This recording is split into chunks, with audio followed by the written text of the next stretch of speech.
Fala galera concurseira, tudo bem? Hoje eu estou aqui para dar mais uma dica cheque para vocês que caem muito em provas de seleção de concurso e de residência. A gente vai falar um pouquinho sobre os ácidos graxos a partir do seu grau de saturação ou insaturação. Vamos nessa?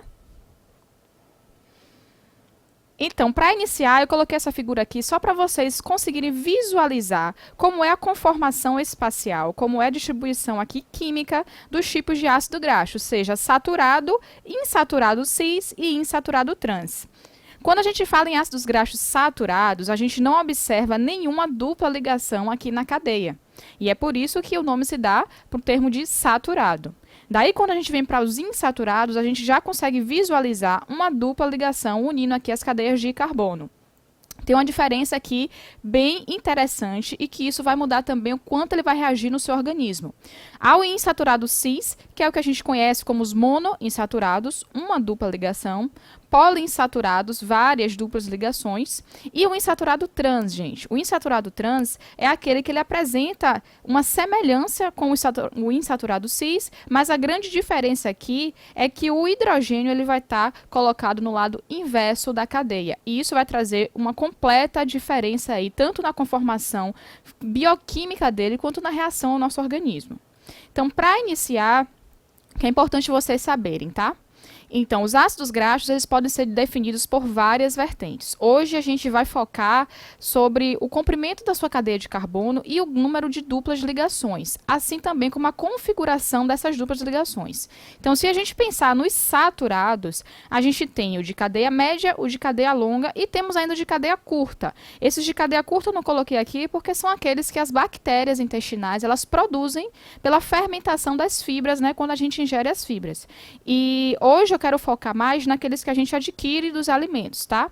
Então, o de cadeia média, ele tem em torno de 8 a 12 carbonos, e o de cadeia longa, ele é maior do que 14 carbonos. Cada um dele tem uma especificação de atuação no nosso organismo.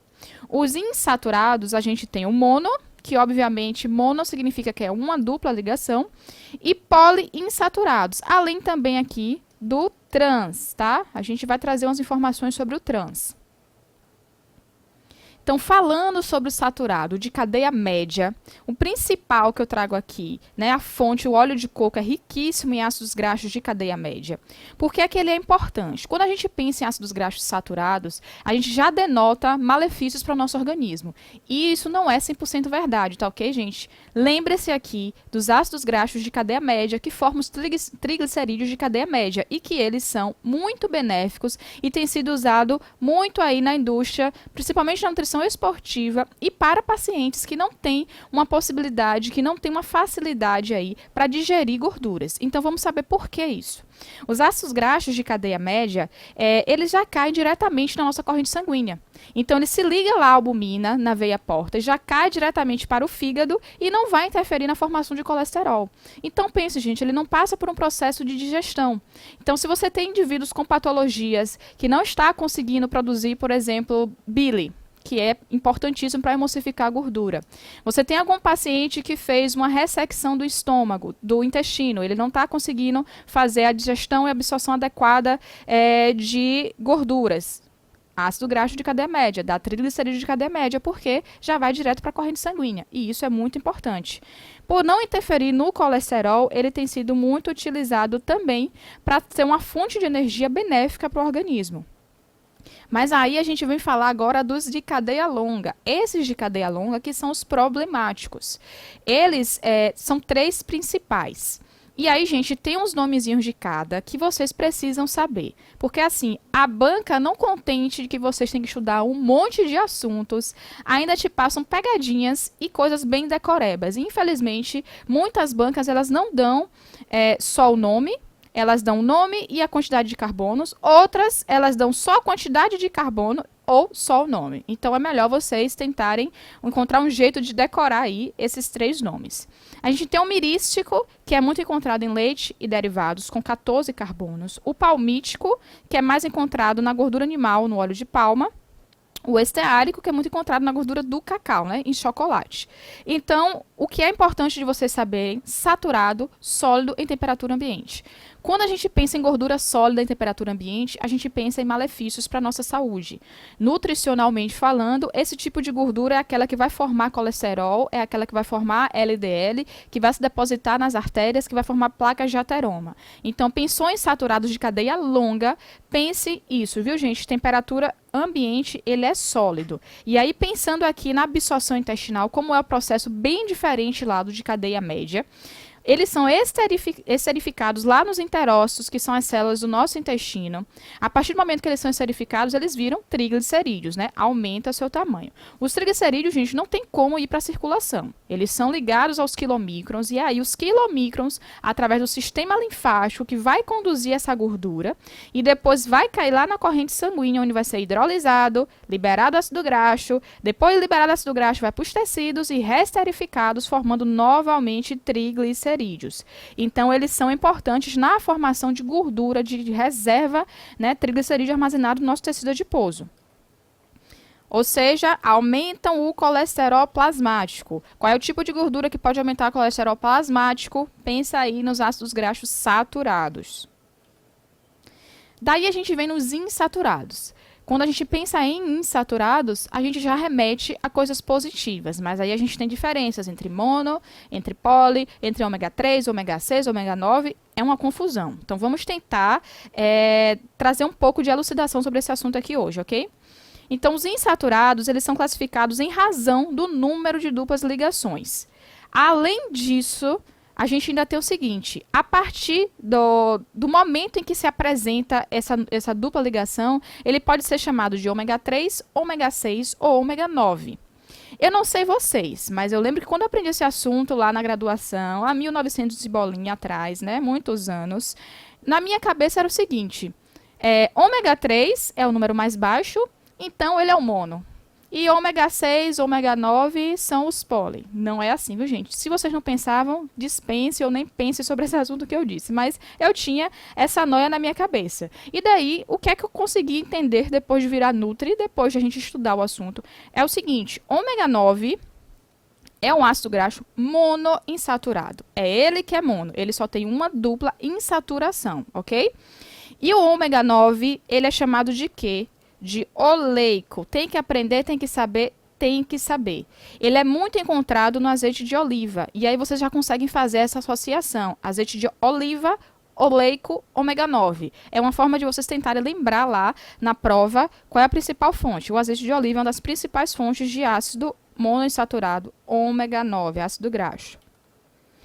Uma dica importante, muitas bancas colocam o nome de MUFAs, que significa ácidos graxos monoinsaturados. Quando você pensa em monoinsaturado, pense logo no ômega 9, que é o mais famoso, tá bom? E ele não afeta significativamente os níveis de colesterol, o que é algo positivo. Quando a gente pensa no ômega 3, ele tem duas fontes principais. Ele tem esses dois ácidos graxos aqui importantíssimos, que é o docosahexanoico, o eicosapentanoico, que são de origem marinha. Onde é que eles são encontrados? Em peixes de águas profundas, de salmão, sardinha, que muitas pessoas não dão muita atenção porque é um peixe barato, mas ele é riquíssimo em ácidos graxos ômega 3. E arenque também é outra fonte muito rica. Além disso, o ácido graxo ômega 3 é encontrado ainda no alfa-linolênico, de origem vegetal. Ó, outro nome que vocês têm que aprender, linolênico, tá bom? Onde é que está esse ácido linolênico? O óleo de soja, ele tem, o óleo de canola também apresenta uma quantidade bem interessante do ácido graxo linolênico.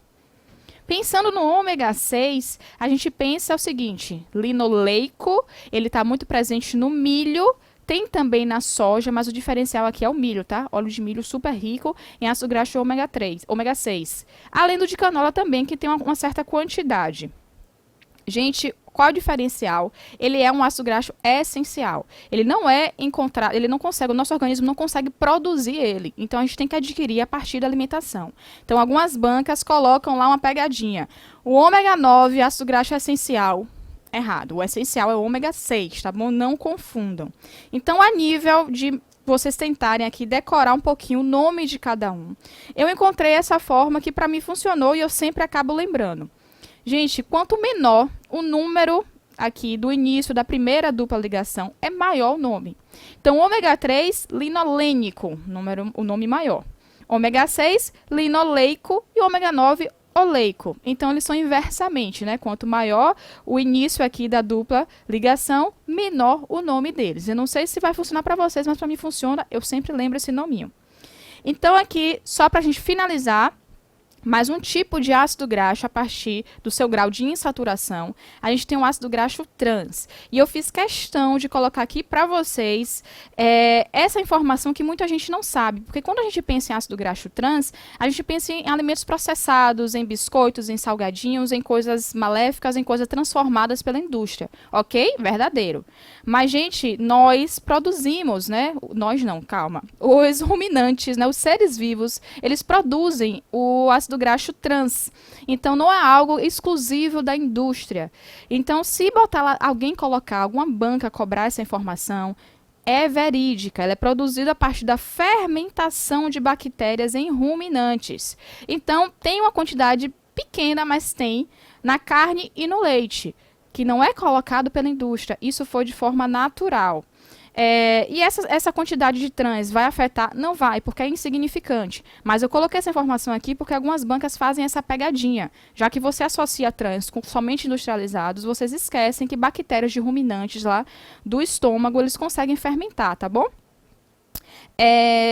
Então, qual é a diferença desse trans? O trans é um ácido graxo insaturado, outra coisa também que a banca pode colocar, e aí você fica na dúvida, poxa, insaturado é coisa boa. Aí a banca colocou o ácido graxo insaturado trans encontrado em biscoitos, blá, blá, blá, aí vocês começam a se confundir. É insaturado sim, mas a conformação, a posição muda aqui completamente lá dos insaturados que são benéficos. Observe que os benéficos têm a configuração cis, né? Paralelo, bonitinho no mesmo lado. O insaturado trans, veja onde o hidrogênio está. Eles são isômeros dos insaturados benéficos que a gente conhece. E isso é feito a partir de óleos, que é a temperatura ambiente, né? Líquido, para o quê? Solidificar para virar uma gordura, para virar algo sólido. Para colocar onde, gente? Na produção de sorvetes, de biscoitos, de creme vegetal e por aí vai. E por conta disso, ele apresenta semelhanças nos efeitos no nosso organismo que os ácidos graxos saturados têm.